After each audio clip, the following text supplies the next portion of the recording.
The faint glow of sunset bled through the cracks in the wooden slats of the small cabin. Inside, 11-year-old Sarah stood motionless, her heart pounding as she watched her father count out wrinkled, stained bills with trembling fingers. Each dollar he handed over felt like a stone being laid on her chest, dragging her deeper into a nightmare she couldn't escape.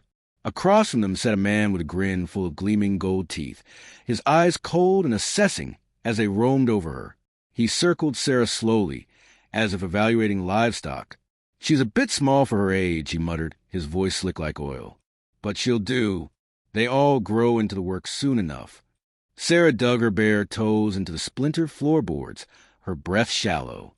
The emptiness in her stomach from days without food was nothing compared to the twisting dread churning inside her now.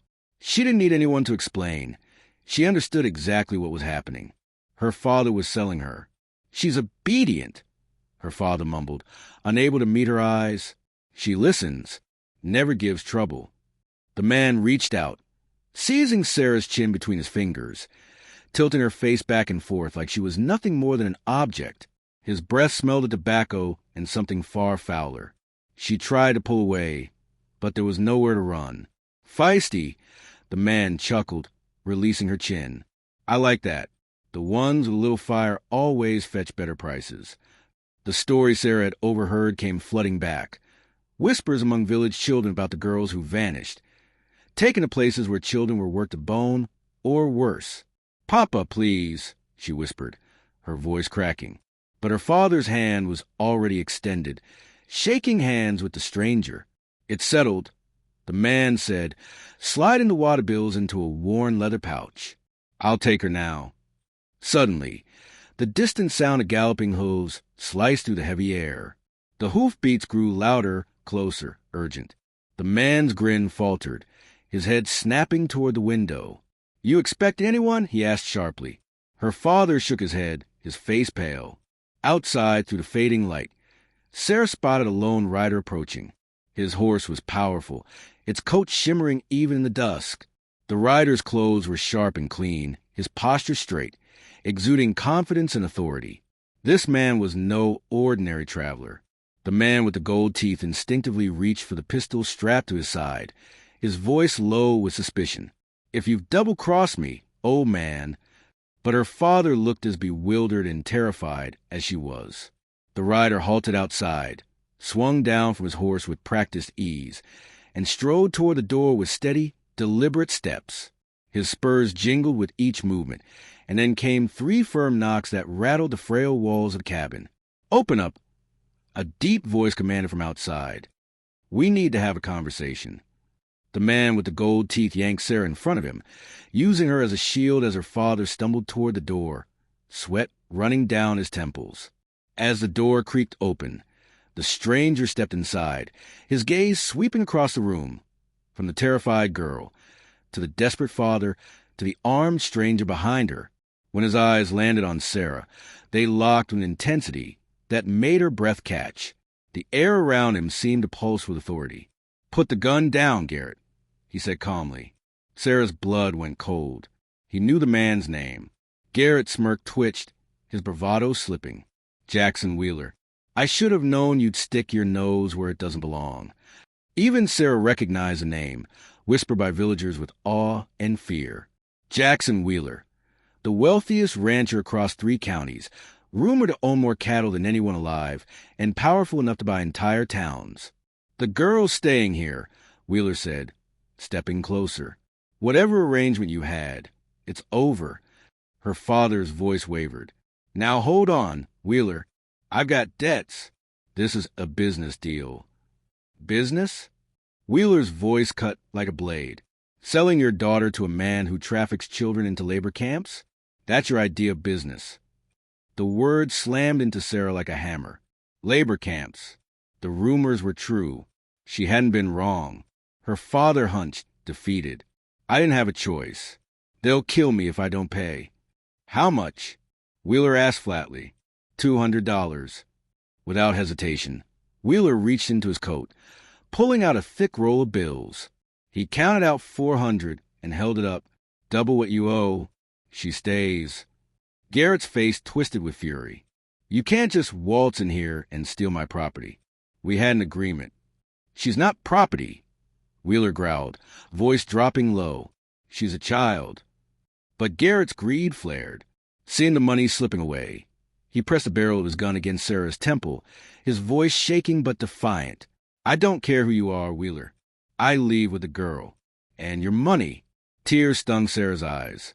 Her father had sold her. One man wanted to drag her into hell, and now another man was trying to buy her freedom like she was livestock. None of them asked what she wanted. She was trapped. Then she saw Wheeler's face shift. Not into calculation nor pity, but into something colder. Pure rage. You just made a very poor decision, Wheeler said softly. But instead of drawing his gun, Wheeler calmly pulled a small silver whistle from his pocket and blew a sharp, piercing note. The sound sliced through the tense air. Within seconds, heavy hoofbeats thundered around the cabin.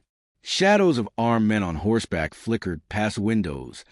A dozen at least, fully armed, waiting for orders. Garrett's eyes darted, his confidence shattering. You came ready for this. I always do, Wheeler answered.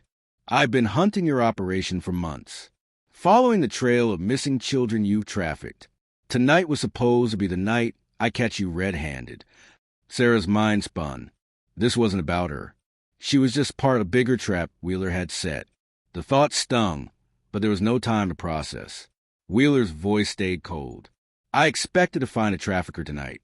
What I didn't expect was a father willing to sell his own daughter. Her father flinched again, voice cracking. I told you I had no other option. There's always a choice, Wheeler said, eyes narrowing. You chose the one that cost your own child. Garrett's hand shook, the gun trembling against Sarah's head. All very touching, he spat. But I'm still walking out of here with her. You willing to gamble one little girl's life against all your men? Then Sarah heard it, a faint scraping sound behind her. Someone was cutting through the back wall. Wheeler heard it too. A faint smile touched his lips. You know what, Garrett? He whispered. I think you're right. One child's life is worth more than everything else. Garrett's eyes narrowed as he edged toward the doorway, keeping Sarah locked firmly against him like a human shield. You're a smart man, Wheeler, he sneered, which is why you know I'm not risking anything here. Suddenly, the back wall exploded inward. 3 of Wheeler's men stormed through the opening, catching Garrett completely off balance. In the chaos, Sarah dropped to the floor and rolled away, covering her head as gunshots rang out above her.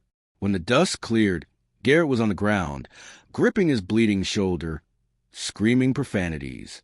Sarah's father was huddled in a corner, paralyzed with fear. Wheeler knelt beside Sarah, his voice gentle as he asked if she was hurt. You're safe now, he whispered. And for the first time that night, Sarah dared to believe it might be true.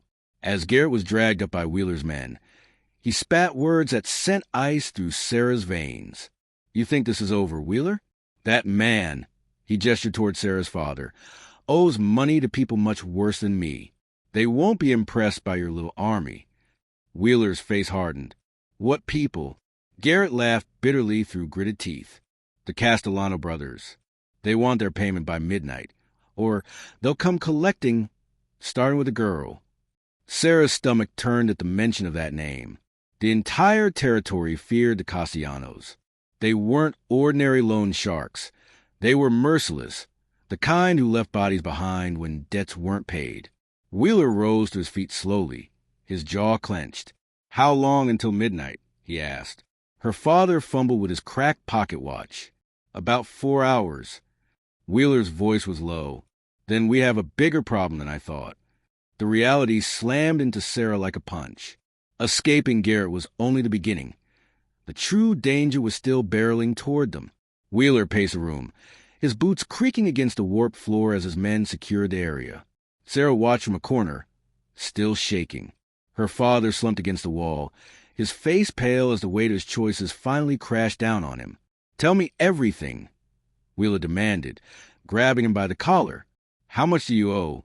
What exactly did they promise you? Her father's voice broke. It started at $200, but with the interest, it's up to $500 now. They said if I couldn't pay by midnight, they'd take Sarah instead.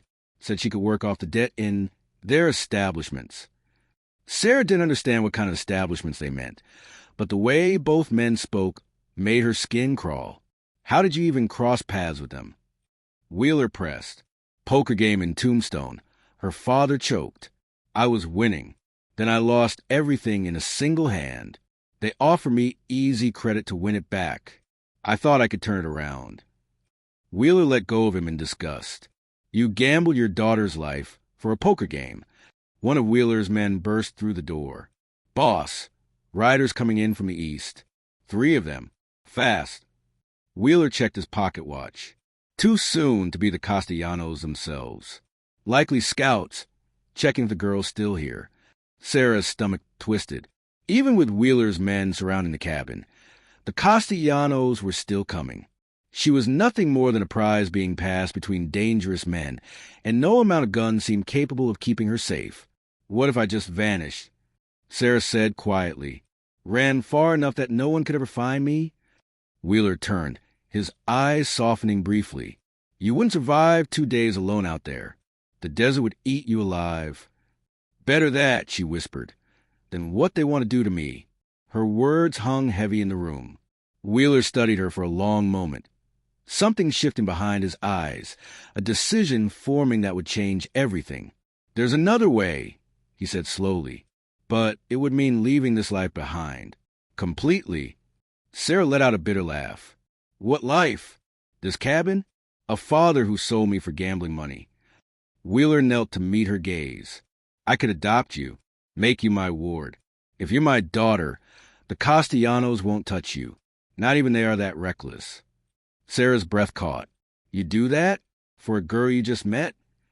I've been looking for someone to inherit my land one day, Wheeler said softly. Someone who deserves it. But you need to understand. If I take you in, you'll carry my enemies too. Men will come after you to get to me. Outside, hooves pounded closer. You have 30 seconds to decide. Wheeler said firmly. Stay and face the Castellanos, or come with me and face a much more dangerous world. Sarah glanced at her father, the man who had gambled her away. He couldn't even meet her eyes. She turned back to Wheeler. What's more dangerous than the Castellanos? She asked. Wheeler's mouth curled into a grim smile. Being my daughter. Sarah didn't hesitate. I'll take dangerous. Wheeler nodded, pulling out a legal document from his coat. Sign this, he told her father. You're handing over full custody. Every legal right you have to her gone. Her father stammered, his voice thin. She's still my daughter. I can't. You lost that right when you put a price on her head, Wheeler interrupted coldly.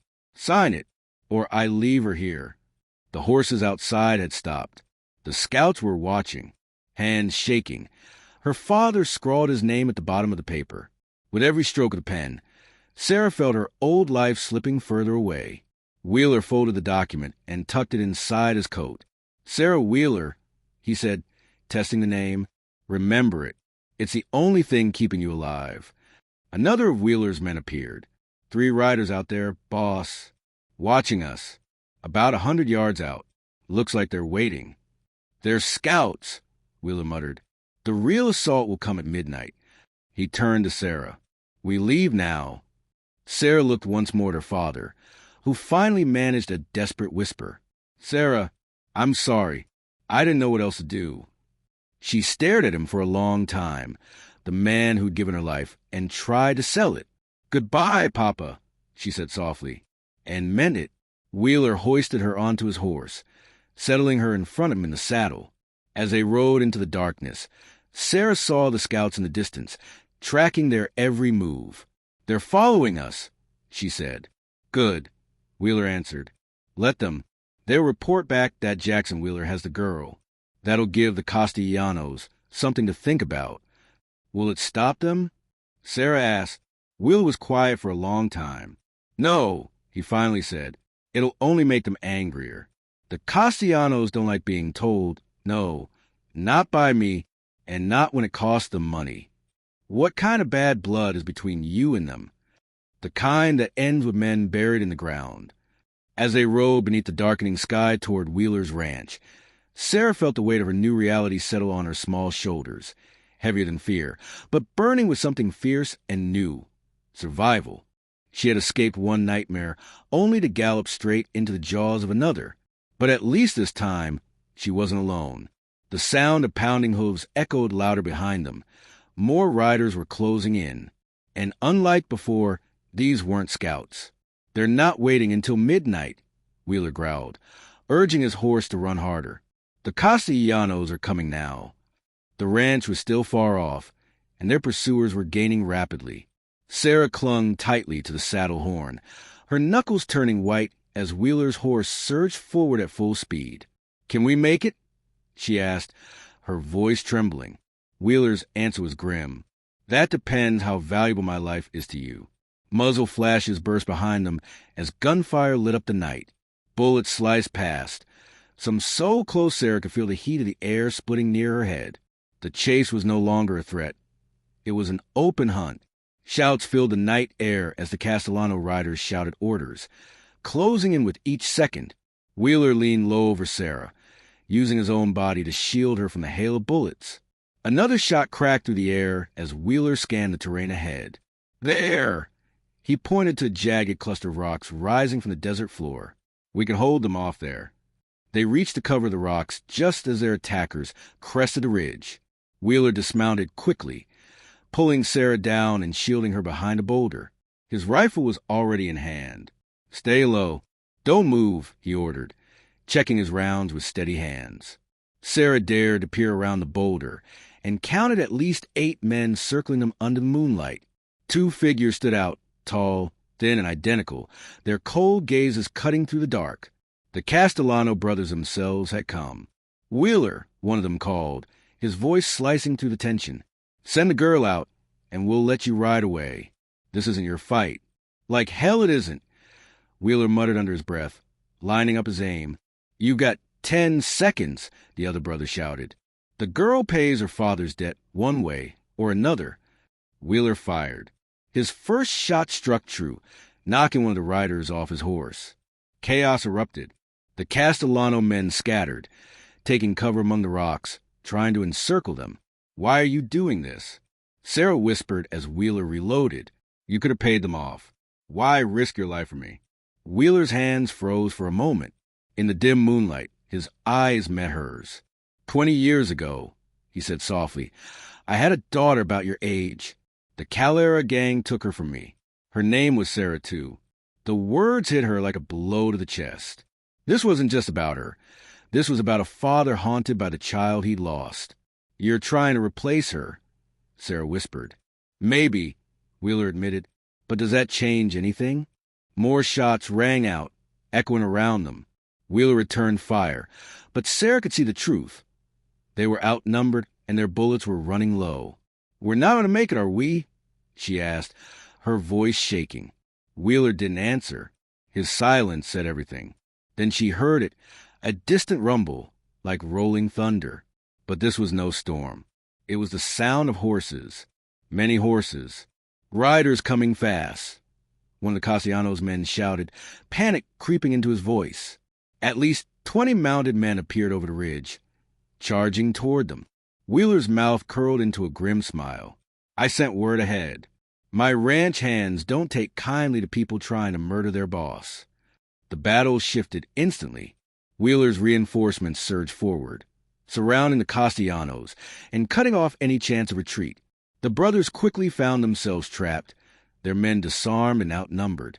"Drop your weapons," Wheeler commanded, stepping out from cover. "You're finished." The Castellano brothers slowly raised their hands in surrender. But as Sarah watched, she noticed something, the glint of metal in one brother's palm. A tiny hidden derringer aimed directly at Wheeler's back. "Look out!" Sarah screamed. The shot cracked. Wheeler stumbled, clutching his shoulder, but remained standing. His men instantly swarmed the Castellano brothers. The one who fired was slammed to the ground, his hidden pistol kicked away. "Boss, how bad is it?" One of his men asked, helping Wheeler sit back against a rock. Wheeler grimaced as blood seeped through his fingers. "I'll live. Not my first time getting shot." Sarah knelt beside him, tearing a strip of fabric from her dress to stanch the bleeding. Though her hands trembled, her voice was calm. "Why did you really adopt me?" she asked. "And don't say it's because I share your daughter's name." Wheeler looked at her, his eyes full of something raw and unspoken. "When I saw you stand up to those men back at the cabin," he said softly, "I saw something familiar. Not just fear. Fight. Real fight. The kind that comes from knowing who you are inside. My daughter never got the chance to grow up and use that strength. But you can." One of the Castellano brothers, face bruised and bloodied, spat at the ground. "This isn't over, Wheeler. We have allies. They'll come looking for her. For what's ours?" Wheeler's voice was low and steady. "She was never yours. And if anyone else comes, they'll find exactly what you found tonight." "And what's that?" the brother sneered. "That Sarah Wheeler belongs to my ranch, and we don't give up our own." Sarah felt something unfamiliar bloom inside her, not desperation, but belonging. "What happens now?" she asked quietly. Wheeler slowly rose with help from his men. "Now we go home. Patch the shoulder. And you learn what it means to be a Wheeler. And them..." Sarah nodded toward the defeated Castellanos. "They'll stand trial for attempted murder and trafficking. If they're lucky, they'll see a prison cell instead of a noose." Wheeler's men secured the prisoners, tying them to horses for the long ride to town. Sarah glanced once more toward the direction of her father's cabin, where her old life had crumbled. Somewhere out there, her father was likely hiding in fear, waiting for men who would never arrive. She felt no sadness in leaving him behind. Some ties deserved to be cut. "Ready to see your new home?" Wheeler asked as he climbed back onto his horse, wincing from his wound. Sarah mounted behind him, wrapping her arms carefully around his waist. "Is it always going to be like this?